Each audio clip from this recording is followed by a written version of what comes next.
নমস্কাৰ টাইমেটলৈ স্বাগতম মই অভিলাষ আৰু লৈ আহিছো এটা গুৰুত্বপূৰ্ণ খবৰ যিকোনো মুহূৰ্তত গ্ৰেপ্তাৰ হ'ব পাৰে পৱন খেৰা মুখ্যমন্ত্ৰীৰ পত্নীৰ বিৰুদ্ধে অপপ্ৰচাৰ চলাই বৰ্তমান বিপদত পৱন খেৰা দিল্লীৰ বাসগৃহত উপস্থিত হৈছে অসম আৰক্ষী দল আৰু যিকোনো মুহূৰ্তত গ্ৰেপ্তাৰ হ'ব পাৰে কংগ্ৰেছ নেতা পৱন খেৰা আৰু এই সন্দৰ্ভত সবিশেষ লৈ অহাৰ চেষ্টা কৰিছো জনাই আছো টাইমেট বিগ ব্ৰেকিং ডাঙৰ খবৰ যিকোনো মুহূৰ্ততে গ্ৰেপ্তাৰ হ'ব পাৰে কংগ্ৰেছ নেতা পৱন খেৰা পৱন খেৰা গ্ৰেপ্তাৰ হ'ব পাৰে যিকোনো মুহূৰ্তত দিল্লীৰ পৱন খেৰাৰ বাসগৃহত উপস্থিত হৈছে অসম আৰক্ষীৰ দল দিল্লীৰ বাসগৃহত উপস্থিত হৈছে অসম আৰক্ষীৰ দল আৰু মুখ্যমন্ত্ৰীৰ পত্নীৰ বিৰুদ্ধে অপপ্ৰচাৰ চলাইছিল পৱন খেৰাই মুখ্যমন্ত্ৰীৰ পত্নীৰ বিৰুদ্ধে অপপ্ৰচাৰ চলাইছিল পৱন খেৰাই তিনিখন দেশৰ পাছপোৰ্ট আছে বুলি অপপ্ৰচাৰ চলাইছিল আৰু কংগ্ৰেছৰ অপপ্ৰচাৰৰ বিৰুদ্ধে ৰিণিকী ভূঞা শৰ্মাই দাখিল কৰিছিল এজাহাৰৰ ভিত্তিত বৰ্তমান সময়ত অসম আৰক্ষীৰ দল উপস্থিত হৈছে যিকোনো মুহূৰ্ততে গ্ৰেপ্তাৰ হ'ব পাৰে কংগ্ৰেছ নেতা বা তথা কংগ্ৰেছৰ মুখপাত্ৰ পৱন খেৰা অসমত আহি পৱন খেৰাই মুখ্যমন্ত্ৰীৰ পত্নীৰ বিৰুদ্ধে মিছা অভিযোগ উত্থাপন কৰিছিল আৰু সেই অভিযোগৰ ভিত্তিতে দাখিল কৰা হৈছিল এজাহাৰ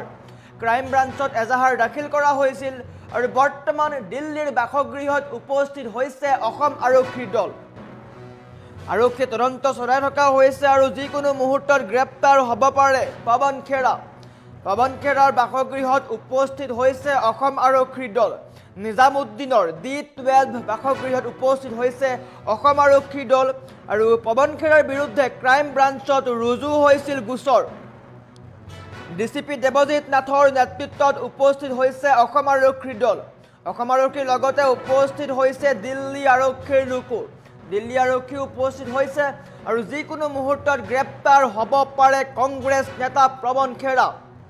পৱন খেৰাৰ বিৰুদ্ধে ক্ৰাইম ব্ৰাঞ্চত দাখিল হৈছিল এজাহাৰ মুখ্যমন্ত্ৰীৰ পত্নীৰ বিৰুদ্ধে মিছা অভিযোগ উত্থাপন কৰিছিল পৱন খেৰাই ৰাজনীতিৰ নামত অসমলৈ আহি নিকৃষ্ট ৰাজনীতি কৰাৰ চেষ্টা কৰিছিল আৰু বৰ্তমান সময়ত যিকোনো মুহূৰ্তত গ্ৰেপ্তাৰ হ'ব পাৰে পৱন খেৰা মুখ্যমন্ত্ৰীৰ পত্নীৰ বিৰুদ্ধে অভিযোগ উত্থাপন কৰিছিলে যে মুখ্যমন্ত্ৰীৰ পত্নীৰ তিনিখনকৈ দেশত পাছপোৰ্ট আছে কিন্তু সেই তথ্য মিছা প্ৰমাণিত হ'ল সেই অভিযোগ মিছা প্ৰমাণিত হ'ল কেৱল মাত্ৰ ৰাজনৈতিক লাভালাভৰ কাৰণে নিকৃষ্ট ৰাজনীতি কৰিছিল পৱন খেৰাই আৰু বৰ্তমান সময়ত মুখ্যমন্ত্ৰীৰ পত্নীৰ বিৰুদ্ধে অপপ্ৰচাৰ চলাই বিপদত পৰিছে পৱন খেৰা যিকোনো মুহূৰ্তত গ্ৰেপ্তাৰ হ'ব পাৰে কংগ্ৰেছৰ মুখপাত্ৰ পৱন খেৰা দিল্লীৰ বাসগৃহত ইতিমধ্যে অসম আৰক্ষীৰ লগতে দিল্লী আৰক্ষী উপস্থিত হৈছে নিজামুদ্দিনৰ